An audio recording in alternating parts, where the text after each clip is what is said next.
Yes, next on IPL show on Newsx is the high-stakes clash between Hyderabad, who will take on RCB in what promises to be a very fiery battle. At the top two spots, the momentum is with both sides, but SRH will be desperate to dent. Of course, RCB's confidence on their home ground. Well, we'll break down the probable playing 11s, the key players, matchups, playoff scenarios, and how this result could shape the overall race to finish at the top in today's big battle, Hyderabad. Let's look at it.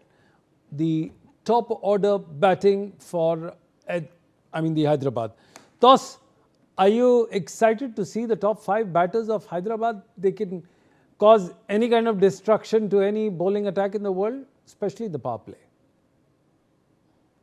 Definitely. Just look at that. Previous said Abhishek Sharma, Ishan Kishan, and Heinrich Klaasen. These buggers are in great form. The way they are batting, dominating, it's pure class when it comes to T20 cricket. And the batting merchants that were David Brooks was talking about, this is pure batting. When you they take the wicket out of the count bowlers, whoever it is, and it has showed in their results exactly the way they have played their cricket. Yeah, right now the game between these two is the fight between for the top 2 spots, and considering Gujarat Titans won last night's game convincingly against Chennai Super Kings, they have occupied the 2nd spot. So Chennai Super Kings will be very, very desperate to get Sunrisers Hyderabad will be very, very desperate to get a win against Royal Challengers Bengaluru. But it's not that easy task, considering obviously they're playing at home. Hyderabad, it's a beautiful wicket where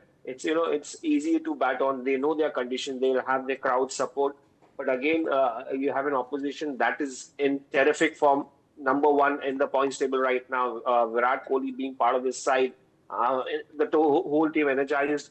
And then you have Josh, Hazlewood, Bhuvneshwar, Kumar. This is the real contest. When Josh takes on his countrymate Travis Head, and Bhuvi takes on Abhishek Sharma, young Abhishek Sharma, and Bhuvi the veteran. It makes a good contest between the 2 openers and the 2 opening fast bowlers. So that is something I'm looking forward to. And of course, you were talking about the batting. It's definitely Hyderabad. Tos, what you have on your screen right now is the playing 11. Let me just put it there. You've got a very big batting lineup. But when you look at the bowling lineup, Harshal, Dubey, Praful and Zishan, they don't match up to the explosion at the top of the order, barring Pat Cummins. Tos Rizvi. Yeah, definitely. That is what I was talking about. The RCB has a much, much better bowling lineup compared to Hyderabad. Hyderabad, definitely, they depend on Pat Cummins. It was shown in the initial period that they were lacking the experience of, but then you have Ishan Malinga, who's doing specially. He's been underrated. He's bowled very well, taking those wickets, crucial wickets and one of the reasons why Sunrisers has been able to be among the top teams. Of course, their batting is as strong, but they don't have a stronger as compared their bowling lineup. So somewhere or the other, they lack something, that bite which RCB has. But yeah, definitely they'll be struggling against a strong, high-profile RCB. I'm going to come back on to the captainship matter which Satish had raised in the earlier part. We'll talk about Patidar's captaincy.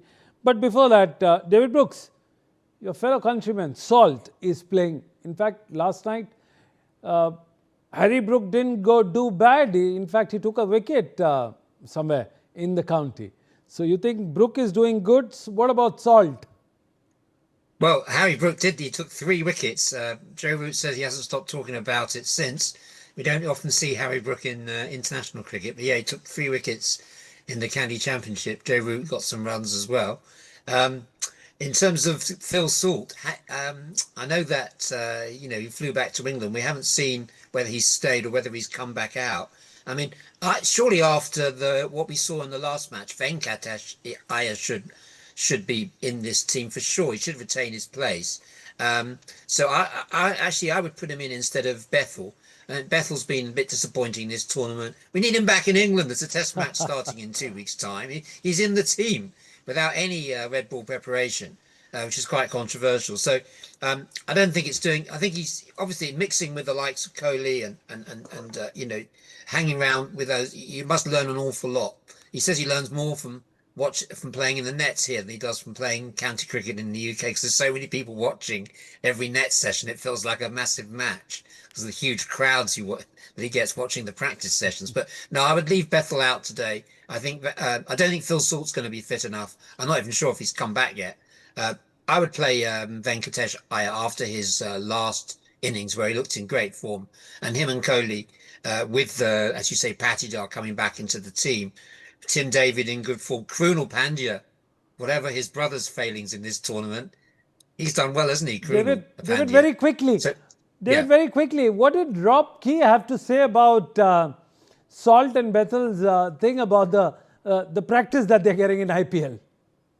Well, Rob Key says that he's very comfortable with the players playing in the IPL. It was former England captain Alistair Cook who put the cat amongst the pigeons by saying that Bethel should be back playing county cricket. Yes. KP was on the other side of the argument, saying that he'll learn more from not playing in the IPL than from playing in the county championship, because of course county cricket was so much better when he played it.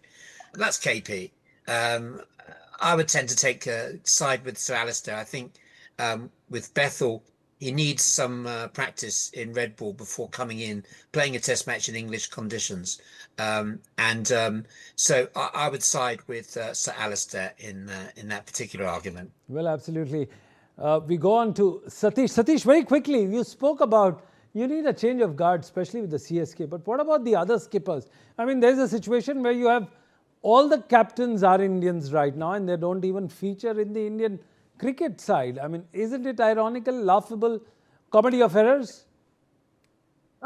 It is, and that also shows that the positive side is it also shows that the talent that's available. So just because you're a captain and you have the experience, you're not guaranteed a place in the Indian team. Right. So everyone has to be pushed, nudged, moved around. So that's a brilliant thing for the Indian cricket. That's one part of it. We are in the last segment. I've just been told in my earpiece that we have to wrap up in the next 45 seconds. Who's your favorite player going to be tonight? Who are you watching? I'm going to go with Kohli because he's showing a great form. I'll look for Kohli's Toss Rizvi, what's your favorite team for the night and who are you watching? Was RCB and Virat Kohli for me as well.